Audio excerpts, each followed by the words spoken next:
Você pode até esquecer o que você fez no carnaval, mas a ressaca, essa daí o seu corpo se lembra muito bem dela. Eu sou a professora Karine Emanuele, sou fundadora do canal da Bioquímica, que a gente fala de bioquímica para que você aprenda, domine as bases da bioquímica desde o zero. E aí, aproveitando esse final de clima carnavalesco, a gente vai falar um pouquinho desse efeito de ressaca bioquímica, né? O que que causa essa dor de cabeça pós-folia? O que que causa essa dor de cabeça depois das festanças, esse corpo ruim, essa fadiga, esse cansaço que acontece aí? Então, nós vamos dar algumas explicações bioquímicas para esse processo, tudo bem? Então, vamos lá para a gente começar a nossa pequena aula de hoje. Eu vou ressaltar alguns tópicos, alguns pontos aqui, para que a gente consiga ter uma ideia geral do processo. Não é como falar de álcool e não relacionar rapidamente ao fígado, né? Porque o fígado é o órgão principal que metaboliza o álcool, tem as enzimas necessárias para metabolizar o álcool. Se você nunca assistiu ou não entende bem como funciona o metabolismo do álcool, eu vou deixar no card aqui acima desse vídeo, à minha esquerda, à minha direita aqui, não sei, um vídeo que eu dei uma aula completa sobre o metabolismo do etanol, ok? Expliquei os sistemas que acontecem, que são importantes para metabolizar o álcool, tudo bem? Então, assista se você tem dúvidas a respeito desse processo. Mas aí, o álcool e o fígado é o começo do problema. Por quê? Quando você bebe, o fígado metaboliza o etanol, que aqui é o álcool, certo? Em acetaldeído, que é uma substância tóxica. Acetaldeído é tóxico. Ele tem que ser rapidamente convertido em acetato. Só que quando você bebe demais, em excesso, o que acontece é que esse acetaldeído se acumula ali no parênquima hepático ou também vai sendo exportado dali de dentro, certo? E esse acúmulo, antes dele ser convertido em acetato, é tóxico, já começa a gerar algumas sensações de mal-estar e inflamação, porque ele é tóxico para os diversos tecidos corporais, tudo bem? Então, aqui a gente já começa um primeiro ponto importante: acúmulo de acetaldeído devido à não possibilidade de metabolização completa até acetato, visto que a quantidade, o volume de álcool ingerido foi muito alto, foi muito grande, tudo bem? Esse é o primeiro ponto. Veja só, eu sempre mando alguns e-mails para o pessoal que está na minha lista de e-mails sobre tópicos importantes, interessantes de bioquímica, e eu sempre destrincho alguns tópicos desses. Se você quer participar da minha lista de e-mails e receber um checklist gratuito, tá?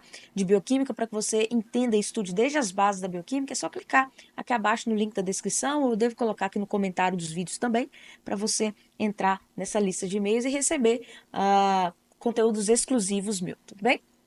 Então, seguindo aqui a nossa aula, além dessa questão álcool e fígado, a gente precisa falar da desidratação que acontece devido ao consumo de álcool, né? O que que acontece, gente? O álcool inibe a liberação do famosíssimo hormônio antidiurético, ADH, ou chamado de vasopressina também, né? O que que acontece? O ADH antidiurese, ou seja, ele ajuda o seu corpo a reter água. Se você diminui a liberação de ADH, seu corpo começa a perder mais água, mais líquido. Então, menor concentração de ADH significa maior volume de urina. Maior volume de urina sem que a reposição, principalmente, aconteça da maneira adequada, isso significa desidratação. E aí que está o ponto. A desidratação, essa queda do volume plasmático, né, proporciona essa queda do volume plasmático. Um dos sinais que isso vai proporcionar é o quê? Menor quantidade de oxigênio no cérebro, isso, dor de cabeça. Então, aquela dor de cabeça principalmente acontece devido a isso. Por isso que, realmente, quando você está ali ingerindo álcool, é muito interessante, é muito importante que também se tome água, né? Hidrate-se bastante com água. Isotônicos também são muito bons nesse caso, tudo bem? Para evitar esses sintomas aqui, essa desidratação que o álcool promove, tudo certo? Depois, a ação das prostaglandinas, que são mediadores inflamatórios. O álcool ativa a produção de prostaglandinas, que são mediadores inflamatórios, que sensibilizam os neurônios à dor. Então, acaba se produzindo maior quantidade, maior volume de prostaglandinas, e isso é um problema. Por que isso é um problema? Gera maior percepção de dor de cabeça e sensação de mal-estar. Então, quanto mais álcool, mais prostaglandinas liberadas, produzidas, maior a sensação de dor e de mal-estar. Esse slide aqui ficou cheio de erro de português. Eu não tinha visto, passou aqui. Mas a gente conseguiu entender a ideia geral aqui do que o álcool proporciona, certo? Depois, antes de eu seguir, o convite que eu faço para você é estudar bioquímica comigo na plataforma Dominando a Bioquímica.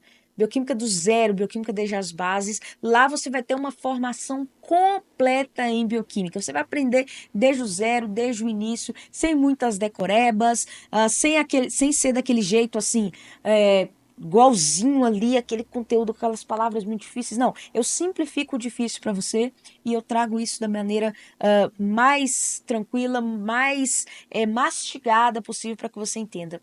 Mais de 130 videoaulas, resumos, mapas mentais, assessoria comigo para tirar as dúvidas. Então, é um conteúdo de muita qualidade. Aproveita que eu acesso por um ano, tá? Com 30% de desconto. Você tem a possibilidade de vitalício e do acesso por um ano, tudo bem? Seguimos aqui então.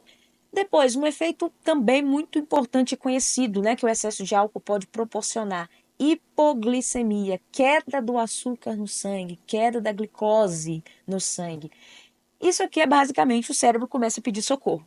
Por quê? Vamos lá.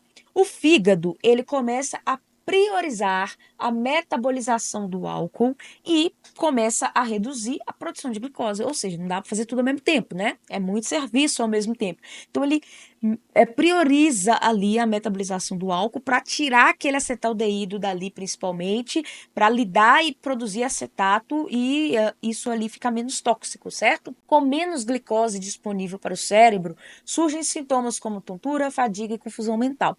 É muito conhecido esse efeito, né, da queda de glicose. Inclusive, quando a pessoa começa a passar mal ali devido à bebedeira, né, quando vai para o hospital ali, tá entrando naquele coma, coma alcoólico, qual que é uma das principais receitas ali? Soro glicosado, né? Soro com glicose. Por quê? Consumo de álcool em excesso gera queda glicêmica, gera queda da glicemia. Isso é importante da gente verificar e falar sempre, tá? Então, também é interessante se alimentar durante esses momentos, né? Aqui o seu corpo, o seu fígado vai começar a tentar produzir corpos cetônicos também para tentar reequilibrar esse processo, só que a gente sabe que um pico ali de corpos cetônicos pode conduzir a um quadro de cetose, o que pode agravar ainda mais, porque essa cetose gera ou tem possibilidades de gerar uma acidose metabólica, o que só vai complicando o quadro ali, tudo bem? Então, esses são pontos importantes que a gente precisa ressaltar. Como que a gente minimiza esses efeitos? Eu acho que o primeiro de tudo aqui, nem coloquei, mas é evitar exageros. Né? Não existe quantidade mínima segura de álcool, gente. Isso é mentira, tá? Não existe. O ideal seria não ingerir. Mas se você gosta, o interessante é evitar exageros sempre, tá?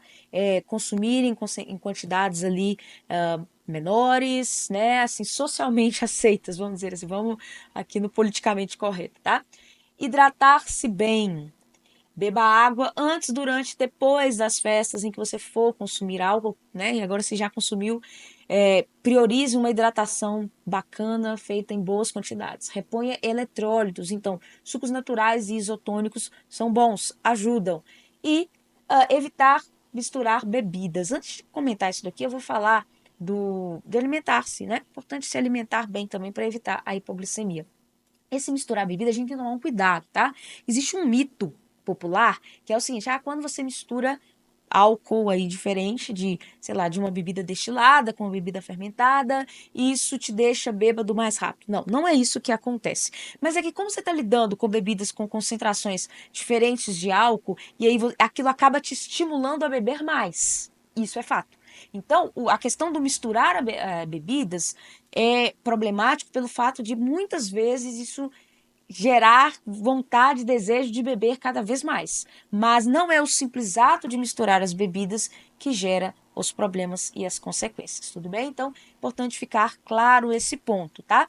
Pessoal, aqui no canal da Bioquímica, além das aulas que eu dou aqui, eu tenho um quadro chamado Pergunte à Prof, que eu sempre respondo algumas perguntas de vocês também. Então agora é uma maneira de eu até responder mais perguntas aqui no YouTube ou lá no Instagram, na caixinha de perguntas que eu abro lá, @canal da Bioquímica, se você ainda não segue. Então, o convite que eu faço para você é conhecer os meus conteúdos, materiais. Se a plataforma Dominando a Bioquímica para você agora não é o que você precisa, eu tenho um acervo de resumos e mapas mentais de bioquímica para você estudar também. Então, eu tenho uma série de conteúdos, os links estarão aqui abaixo na descrição, para que você estude bioquímica e aprenda desde as bases, aprenda de verdade. Então, entra lá e juntos vamos aprender e vamos dominar a bioquímica de verdade.